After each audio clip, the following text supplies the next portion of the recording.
Tonight, data stolen. The city of Fort St. John releases another update on the cyber attack that has infiltrated the city systems. And 2 people, one of them a youth, arrested with drugs and cash after a traffic stop. Plus, we'll have the details on a new data center set to be built by the Prophet River First Nation.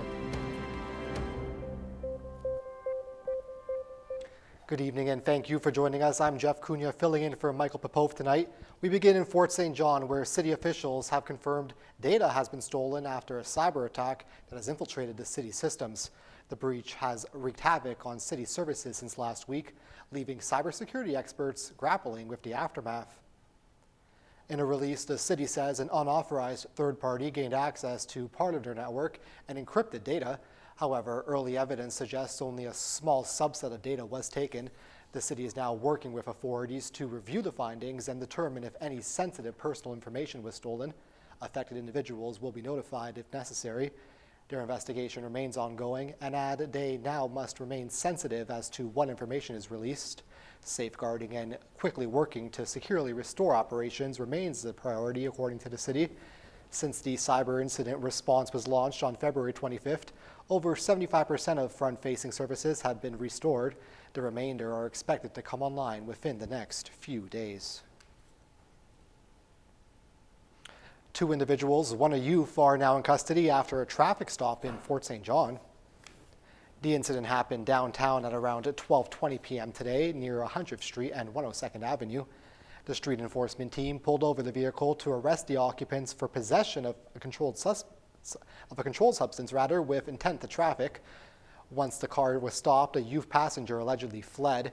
He did not stop and police informed him he was under arrest. Following a short foot pursuit, he was apprehended. He was found in possession of drugs and cash. Both he and the driver remain in custody. The investigation is ongoing, with the RCMP asking anyone with information to contact them or submit an anonymous tip via Crime Stoppers. South Peace Secondary School in Dawson Creek was placed in secured hold shortly after the morning school bell today. Details are sparse, but officials with School District 59 say that a social media threat prompted the lockdown.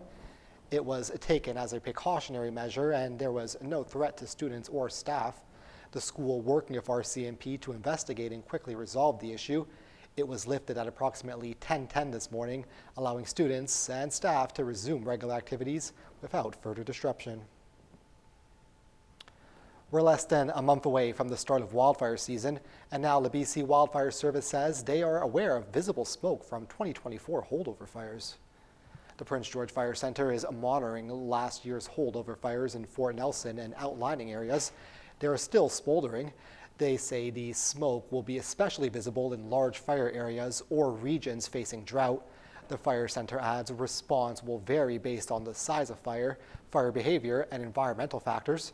Ground patrols will focus on spotting smoke plumes, while air patrols utilize thermal imaging to detect heat signatures. The Prophet River First Nation has signed a letter of intent for a large-scale data center in Fort St. John. The First Nation is working with BC-based venture capital firm ABCT Pacific to explore building and operating the center.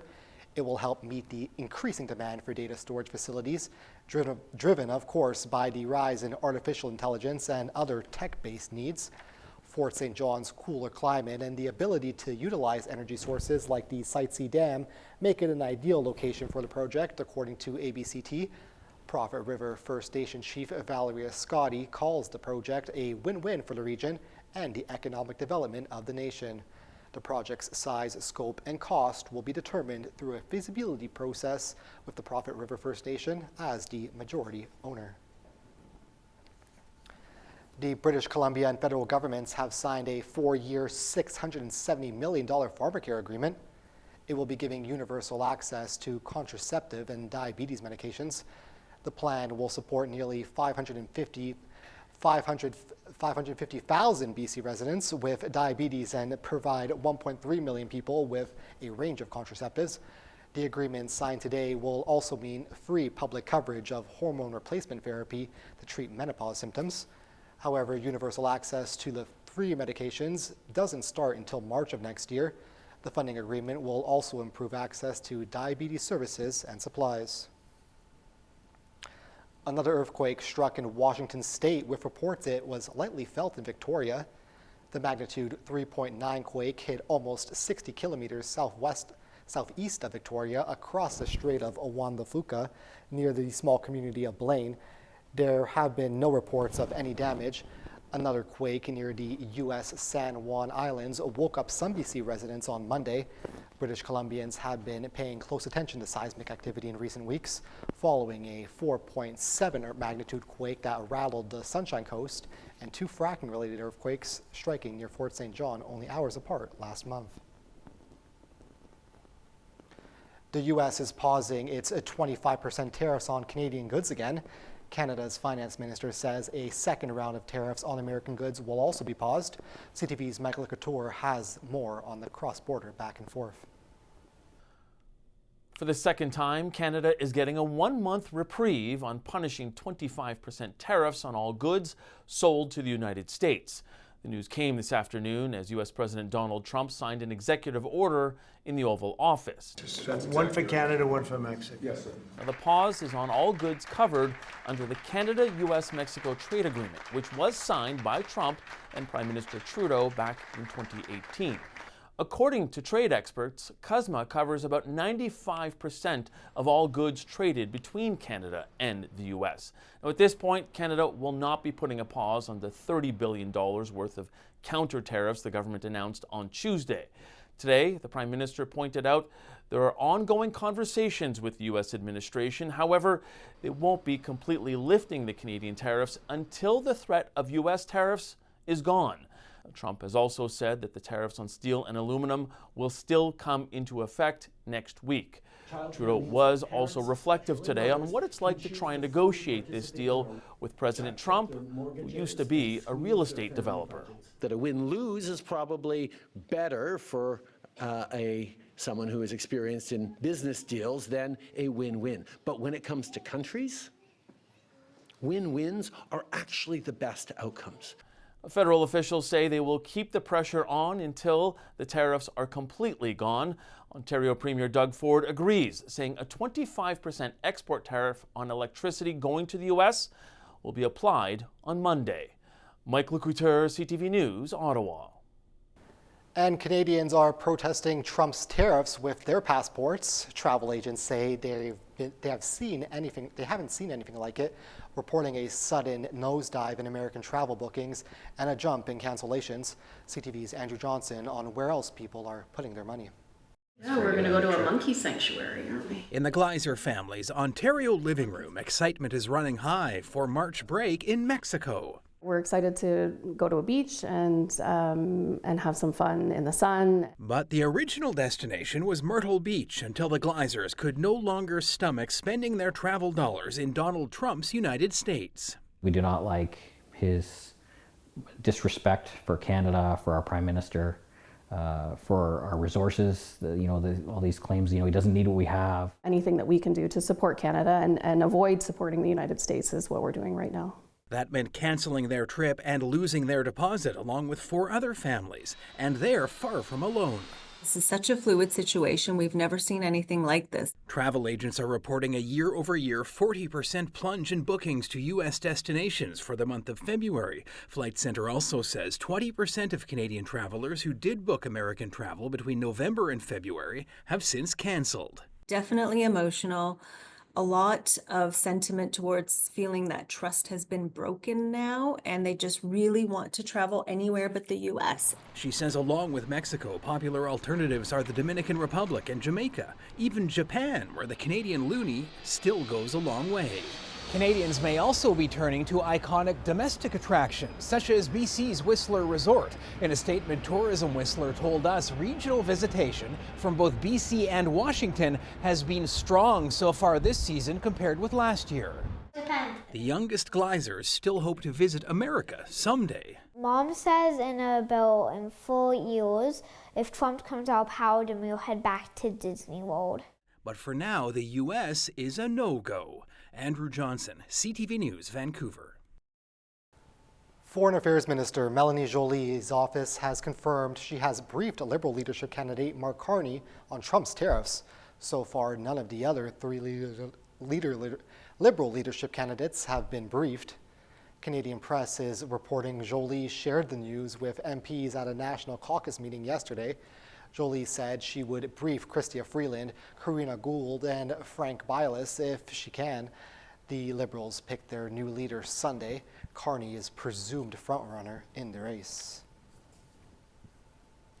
Ottawa has revealed the locations of 3 military hubs that will serve as the cornerstone of Canadians' Arctic security strategy. These Northern Operational Support Hubs will serve critical military objectives in the region. They're going to increase the Canadian Armed Forces' presence and resourcefulness and responsiveness right across the Arctic and the North. The hubs are the cornerstone of the federal government's Arctic security strategy. More than $2 billion will be committed over 20 years to establish sites in Iqaluit, Inuvik, and Yellowknife. While they are not military bases, they will support military operations with communications, infrastructure, and secure storage for supplies.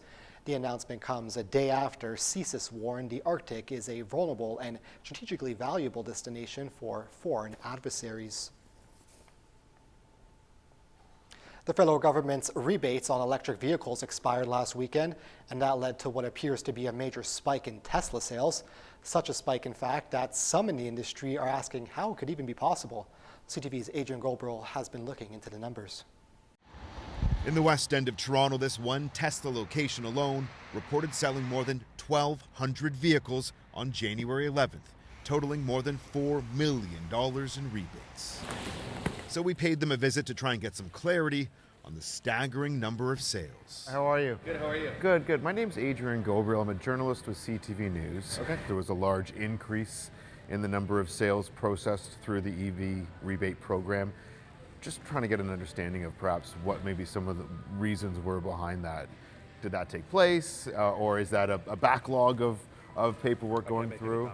You can't share any comments? Okay. Is there any manager you think that might be able to? I am the manager. Our multiple emails to Tesla's headquarters have been met with silence. It defies logic that these corporate stores of Tesla and Tesla shareholders and Elon Musk would be able to sell 8,600 vehicles in a single weekend. There's something highly unusual about this. CTV News has gathered the data from Transport Canada's records. Canada's EV subsidy has been wildly popular, with more than 500,000 vehicles purchased through the program. On Monday, January 13th, it was paused, just 72 hours after Transport Canada signaled that the program would soon end. Over those 3 days is when 4 Tesla locations, one in Quebec, 2 in Toronto, and 1 in Vancouver, claimed $43 million in rebates. Now, it seems that somebody at Tesla may have been tipped off, or the registration gaming of this may be inappropriate. We don't have the facts yet, but what we're asking for is that Transport Canada look into this. The Minister of Transport has pledged to do just that, according to the Canadian Automobile Dealers Association. As of this hour, we're still awaiting a response from Tesla. And the FBI is offering a multi-million-dollar reward in exchange for help arresting a former Canadian Olympian and suspected drug kingpin. Ryan Wedding competed in snowboarding for Canada at the 2002 Winter Olympics. More recently, he's wanted for allegedly operating a drug network that shipped cocaine from Colombia across North America. He's also accused of orchestrating murders and an attempted murder. Allegations have not been proven in court.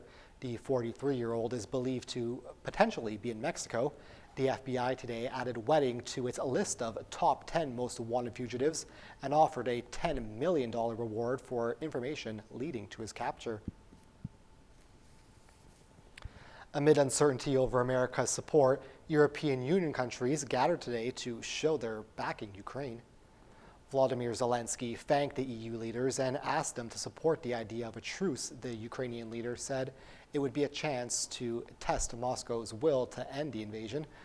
Zelensky will travel to Saudi Arabia on Monday for a meeting with the Crown Prince. He will then meet with American officials there. He says his country is most interested in peace. Meanwhile, U.S. President Donald Trump said today NATO countries are still not paying enough for their own defense. He also said that if that doesn't change, the United States will not defend them. Superstar DJ Deadmau5 is the latest artist to land a massive deal for his music catalog.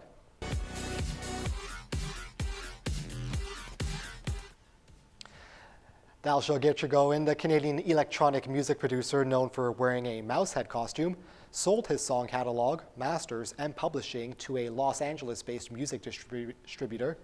The deal is worth $55 million US. The company says it will re-release several of his hit songs and promote his music to new listeners. We'll be right back with weather, but first, here's a look at your closing market numbers for today.